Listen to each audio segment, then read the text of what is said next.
안녕하세요. 바로하루TV입니다.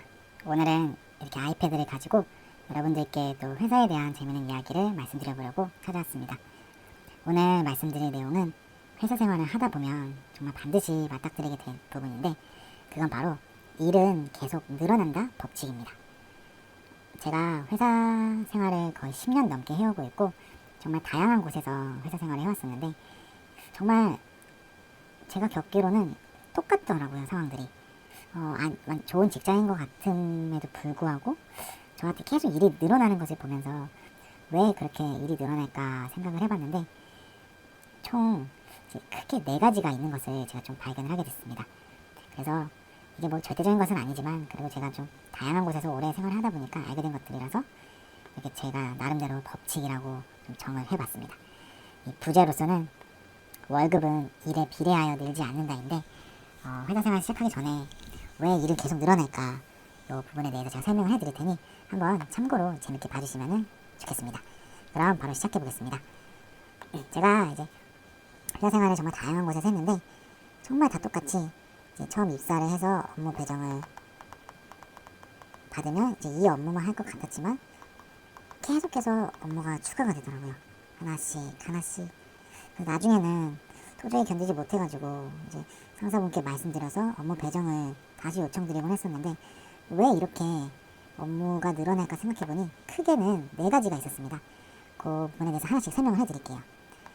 첫 번째로는 상사가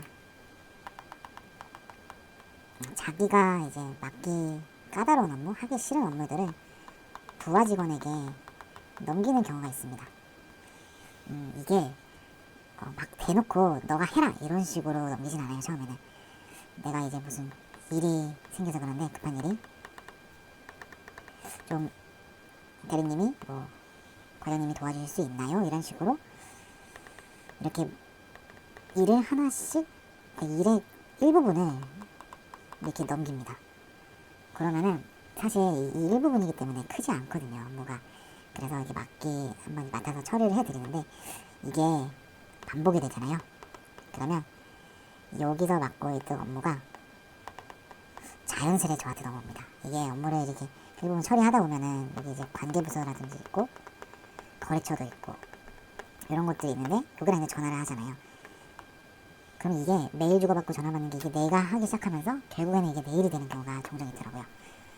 근데 요거는 조금 이제 좋은 직장이라고 보면은 뭐 아주 심하게 무리가 되는 정도는 아닙니다. 그래도 뭐 좋은 직장은, 뭐 제대로 된 직장은 사실 이런 경우는 흔치 않고 정확한 업무 배정이 있기에 크진 않았는데, 제가 여러 회사 다녀보니까 뭐 체계가 제대로 잡히지 않거나 이런 데는 이런 일반 케이스가 종종 생기는 것 같더라고요. 그래서 이런 거를 방지하기 위해서는 도와드리는 것도 부하 직원으로서 안 할 수도 없겠지만, 일이 반복되는 것 같다면 정확하게 좀 느낌이 쎄하다 싶으면 바로 부서장에게 보고를 해서 정확하게 요청을 하시는 게 좋습니다. 이 업무가 제 업무가 아닌데 자꾸 저한테 넘어온다, 이 부분에 대해서 제가 맡으면 지금 하고 있는 일에 차질이 생길 수 있으니 다시 한번 정리를 해달라, 이렇게 정확하게 요청을 하셔야지, 안 그러면 진짜 내 일이 될 수 있기에, 부제로 말씀드렸잖아요.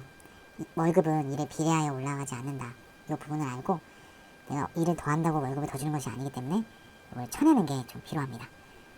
그 다음에 두 번째 케이스는 이제 같은 부서에 퇴사자가 생기거나 뭐 어떠한 사유로 인원 공석이 생길 경우입니다.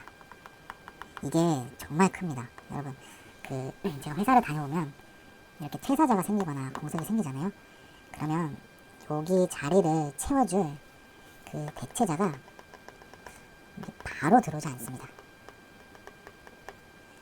사실 이렇게 퇴사 통보가 이제 일반적으로는 가장 좋은 케이스는 이제 한 달 전에 미리 말해서 회사에 언급을 하고, 그 퇴사가 생기기 전에 뭐 최소 1에서 2주쯤에 대체자가 와가지고 요 자리를 채우고 이러면 상관없는데, 근데 정말 희한하게도 퇴사자가 퇴사를 하는 당일까지도 뭐 인원이 채워지지 않은 경우도 있었고, 뭐 이런저런 이유로 이렇게 공석이 생깁니다, 업무 자리에. 근데 이 업무라는 것이 한 사람이 맡았던 것이 회사의 입장에서는 이게 빵꾸라고 해야 되나요? 이게 뭔가 일이 처리가 안 되면 또 안 됩니다. 그러다 보니까 여기서 이제 가지고 있었던 업무들이 자연스럽게 이제 같은 부서 동료들에게 또 배분이 됩니다. 이렇게.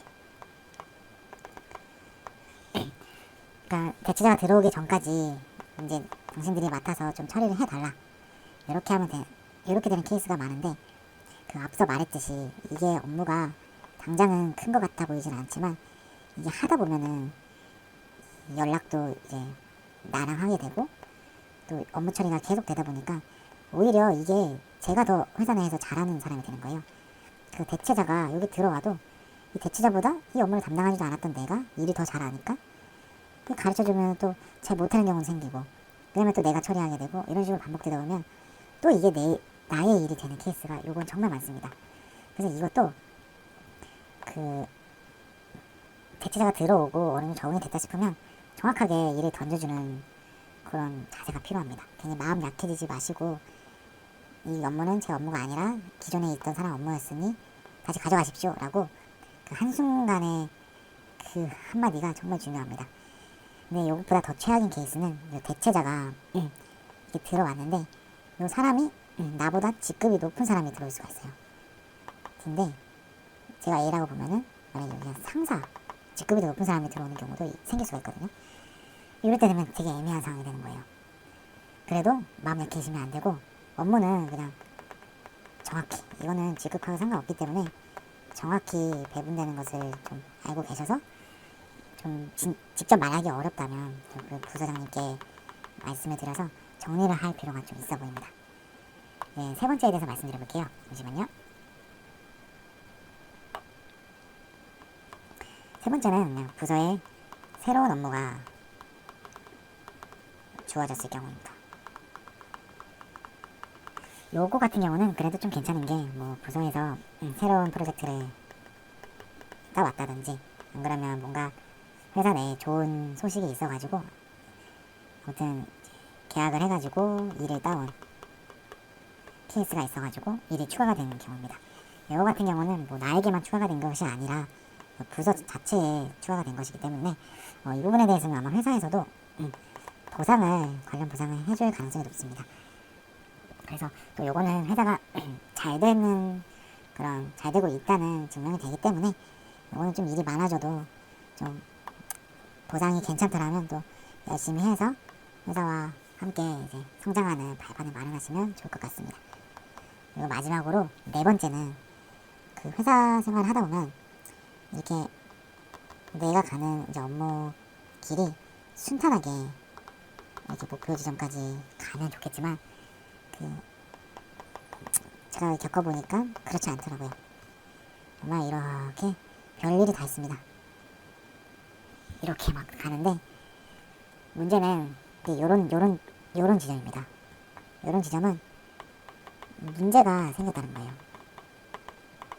이 문제 발생이라고 보는데, 예상치 못한 문제가 발생하게 되면은 이제 윗선에서는 다시는 이 문제가 발생하지 않기 위한 해결책과 방지책을 업무로 추가를 시킵니다. 그러니까 이 문제가 계속 발생이 되면은 목표로 가는데 시간도 더 오래 걸리고, 시간이 오래 걸린다는 것은 추가되는 지출 금액이 많다는 거고, 회사 영업이익과 직격탄이 되기에 이제 다시는 이런 일이 발생하지 않도록 해결책, 방지책이 업무에 추가되는데, 요게 은근히 또 많습니다. 또 이런 것들은 사실 업무에 또 아주 중요한 부분도 아닌데 이제 보고를 위한 또 일이 또 추가가 되다 보니 굉장히 까다로운 경우가 많습니다. 시간은 많이 잡아먹는데 효율성은 증진시키지 못하는 그런 업무들이거든요. 그래서 이런 부분이 있어서, 그래서 제가 결론적으로 말씀드리는 부분은, 회사 생활을 하신다면 업무는 필연적으로 늘 수밖에 없다는 거. 그것을 미리 알고 직장생활 하시면 이런 일이 생겼을 때 좀 심적으로 그래, 다뤄를 TV에서 일은 계속해서 는다고 그랬어, 이렇게 좀 스트레스를 덜 받지 않을까 싶어서 제가 이렇게 영상으로 만들어 봤습니다. 그래서 여러분들이 이제 마지막으로 기억하셨을 점은, 이제 업무가 추가가 된다면 이 추가가 되는 것이 진짜 회사에서 반드시 이게 추가가 되는 사유가 명확한지 먼저 판단을 하신 다음에, 이게 불공정하다고 생각이 드신다면 반드시 이 부분에 대해서 이제 사람들에게 알려야 됩니다. 요게 정말 중요하다고 볼 수 있어요. 이게 이제 상사가 뭐 주니까 해야지 이런 식으로 가다가는 정말 과로로 인해서 회사 생활을 버티지 못할 확률이 더 높습니다. 이럴 바에는 그냥 찰나로 좀 말하기 부끄럽고 좀 쑥스럽겠지만 그 한번 요거는 제가 현재 하는 것도 좀 벅차서 더 처리를 하지 못할 것 같습니다. 이 한마디가 정말 저의 회사 생활을 더 오래 지속 가능하게 해주는 핵심적인 말이 될 수도 있기에 이 부분은 좀 기억해 두셨다가 나중에 회사 생활 하시면서 이런 부분이 닥치면 좀 한번 용기 내서 말해보는 것을 저는 추천을 드려요. 물론 이게 정말 쉽지 않습니다. 회사 생활이라는 게 어쨌든 상하관계가 있고 또 인사평가가 나를 항상 따라다니기 때문에 또 평가가 좋지 않게 나올 확률도 있거든요. 그래서 굉장히 다양한 부분에서 이렇게 복합적으로 연결되어 있는 거라서 딱 뭐라 말할 수는 없겠지만 그래도 제가 이제 오랜 시간 또 다양한 곳에서 경험을 해보니까 결국에는 내가 할 수 있을 만큼 또 내가 또 즐겁게 일을 하려면 어느 정도 이렇게 쳐내는 것, 방패막을 가지고 쳐내는 것도 좀 필요한 것 같더라고요. 그렇다고 뭐 회사에서 뭐 일도 안 받아주고 뭐 바로 잘라버려 이러지도 않으니까 좀 용기 내서 해보시라고 제가 이번 편 영상을 만들었습니다. 다음 편에서도 제가 회사 생활을 겪으면서 느꼈던 것들, 경험했던 것들 또 설명해 드릴 테니까 다음 영상도 기대해 주시고 이번 편이 도움이 되셨다면 구독과 좋아요도 한 번씩 꼭 눌러주세요. 감사합니다.